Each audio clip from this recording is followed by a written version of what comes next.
Olha, dia 8 de abril é o Dia Mundial de Combate ao Câncer e a estimativa de novos casos é alarmante, viu? Só nos próximos 4 anos devem surgir mais de 15 milhões de casos novos da doença, segundo a Organização Mundial da Saúde. É uma doença que não escolhe raça, idade, nem classe social. Todo mundo teme um dia contrair o câncer, porque por mais que a gente se previna, ainda assim pode acontecer, viu? Se você tem dúvidas sobre o assunto, está na hora de participar com a gente. Eu tenho muitas dúvidas. Participe então, mande a sua pergunta pelo nosso WhatsApp, é 48 9187 7334, 9187 7334. Eu já estou com o celular na mão esperando a sua participação. Quem vai esclarecer para a gente mais detalhes é o Dr. Guilherme Buchen. Tá certinho a pronúncia? Certo. Buchen, que é médico coloproctologista. Muito boa tarde para o senhor, doutor. Boa tarde, Marta. Bom, a gente estava conversando aqui, inclusive, antes da gente entrar, que por mais que a pessoa, às vezes, adote o estilo de vida mais saudável, às vezes acontece dela contrair o câncer. Mas, claro, se você se arriscar muito mais, fumar, né, não praticar um exercício físico, comer mal, isso tudo também vai aumentar o risco, né, do câncer acontecer, né? Perfeito, Marta. De fato, 80% dos tumores malignos são associados a causas externas, ou seja, hábitos de vida ou agentes que você se expõe, por exemplo, pessoas que trabalham na indústria, enfim, diversos fatores. Logicamente, quanto mais saudável a sua vida, menor a chance, mas isso não lhe isenta de ter a doença, logicamente. O senhor trata especificamente um tipo de câncer, que é um dos mais comuns que existem, né, que afetam os brasileiros, né? Está em qual ranking aí, em qual posição nesse ranking? Bom, a Organização Mundial de Saúde cita que o câncer de cólon, que é o câncer de intestino e de reto, hoje é o terceiro tipo de câncer mais comum. É realmente preocupante. Preocupante. Mas felizmente é um câncer que é possível prevenir, ou seja, tem alguns tipos de câncer que você consegue prevenir e outros que você consegue detectar numa fase precoce. Quais são as possibilidades de prevenção nesse caso, doutor? No câncer de intestino, por exemplo, atualmente o melhor exame chama-se colonoscopia. Então, todas as pessoas, independente dos sintomas, a partir dos 50 anos, têm indicação de fazer uma colonoscopia. Ah, certo. É um exame, então? É um exame. E, na verdade, as pessoas costumam procurar o médico somente quando têm sintomas. E esse é um grande erro. As pessoas não costumam procurar de uma forma preventiva. Quais são os sintomas que aparecem, doutor? No câncer de intestino, caso, por exemplo, sangramento pelo ânus, né, sangramento nas fezes, alteração do hábito intestinal, ou seja, uma pessoa que tinha um ritmo intestinal normal, de repente tem diarreia ou constipação. E quando chega a esse ponto, o câncer já está mais avançado, é isso mesmo? De fato, quando os sintomas eles começam a se manifestar, o câncer já tem um tempo, de agressão. Doutor, tem uma pergunta aqui da nossa telespectadora. Quais são os tipos de alimentos que não são bons para comer para evitar o câncer? E se os alimentos enlatados e conservados ajudam aí a desenvolver o câncer? Aumentam o risco, né? Essa é a pergunta. Certo.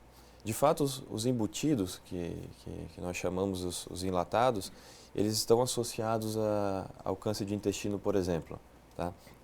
O estudo e a relação dos alimentos e o câncer ainda estão se desenvolvendo muito. É muito difícil você relacionar um alimento a um tipo de câncer. Existem tendências, mas é muito difícil você conseguir comprovar. A gente sabe que, em geral, então, tudo aquilo que faz mal não deve ser consumido. Inclusive, quando for consumir fruta, legume, verdura, a gente procurar aqueles orgânicos, né? Perfeito. Aqueles que não têm agrotóxico. Enfim, aquelas dicas normais, habituais, né? De boa alimentação, né, doutor? Certo. Tem uma outra pergunta, a Franciele está participando aqui com a gente. Obrigada, Franciele. Ela diz, ela pergunta quais são os sintomas do câncer de colo de útero. Ok. Franciele, o melhor no câncer de colo de útero é você ir ao seu ginecologista anualmente para fazer o exame preventivo. Normalmente os sintomas eles são inespecíficos, podem ir desde dor a sangramento, secreções, mas o ideal é que você faça prevenção na sua consulta regular com o ginecologista. A diarreia pode ser um sinal de câncer ou não? Pouco provável. Não, de câncer de colo de útero não. Não? Mas no câncer de intestino sim. De intestino pode ser também? Sim. Ok. Tem mais mensagens aqui. A minha esposa teve câncer maligno no rim, foi retirado um rim dela. Isso pode voltar ou o outro rim ser afetado? Pode voltar. É importante que ela faça o acompanhamento com o oncologista regular. Todas as pessoas que têm câncer, elas costumam fazer um acompanhamento por pelo menos 5 anos, que é quando é realmente dito que tem cura, certo? Então, durante esse período é importante que ela procure um oncologista regularmente. Certo. Doutora Bruna pergunta pra gente, ela diz que adora o programa, assiste todo dia. Beijo, Bruna, obrigada. Falou que o avô paterno faleceu de câncer de mama. Olha, e o meu pai faleceu de câncer na bexiga. Nessa situação, eu teria mais chances de desenvolver algum tipo de câncer? Ou seja, existe essa questão hereditária mesmo? Existe uma questão genética e hereditária relacionada a alguns tipos de câncer, certo? De fato, se o pai dela teve câncer de mama, o câncer de mama é um câncer associado à hereditariedade, então ela tem que ficar atenta. Ok. Doutora, uma outra pergunta. Meu sogro descobriu agora um câncer de pâncreas. Não será possível uma cirurgia? Ela pergunta se tem um tempo estimado de vida sem tratamento. Essa é uma questão delicada, né? Hoje em dia se faz isso? Se estima um tempo de vida que a pessoa tem? Não se estima tempo de vida, porque cada organismo responde de uma forma diferente. Existem inúmeros tratamentos com quimioterapia e a resposta é individual. Muito bem. Bom, aqui tem uma pergunta sobre se o câncer pode ser hereditário. O doutor respondeu que sim, né? Certo. Eu tenho um sobrinho que está na fase terminal do câncer cerebral, tem 8 aninhos só, e há 2 anos luta contra o câncer, desde os 6 anos. Minha pergunta é o que pode ser feito para amenizar essa doença terrível? Foi a Cristina que fez a pergunta. Obrigada pela participação, Cristina.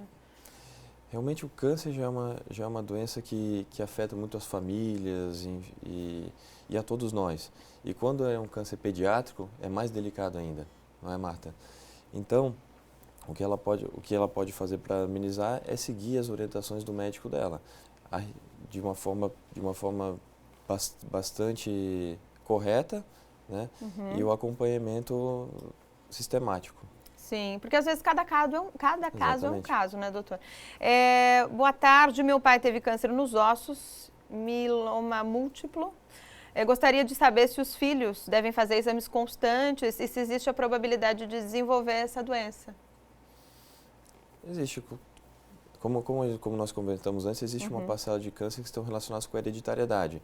Então é importante sim que ela procure o médico que assistiu o pai dela para a continuidade do tratamento e prevenções. Muito bem. Doutor Guilherme, a gente agradece a sua presença aqui no Ver Mais. Infelizmente, são muitas as perguntas. Infelizmente, a gente não vai conseguir atender a todas, mas a gente pode voltar, sim, a esse assunto que é tão importante. Hoje é o Dia Mundial de Luta contra o Câncer e a gente agradece a sua presença aqui, esclarecendo as dúvidas dos nossos telespectadores aqui no Ver Mais, viu? Obrigado, Marta. Eu aproveito para mandar um grande beijo para 2 batalhadores nessa área, né? A Flávia Flores, que também divide essa luta, né, no blog Quimioterapia e Beleza. A gente já teve a oportunidade de entrevistar ela. E ainda o João Vianney, o nosso querido parceiro aí, presidente da Associação dos Pacientes que Lutam contra o Câncer. Um beijo grande para vocês e força, viu?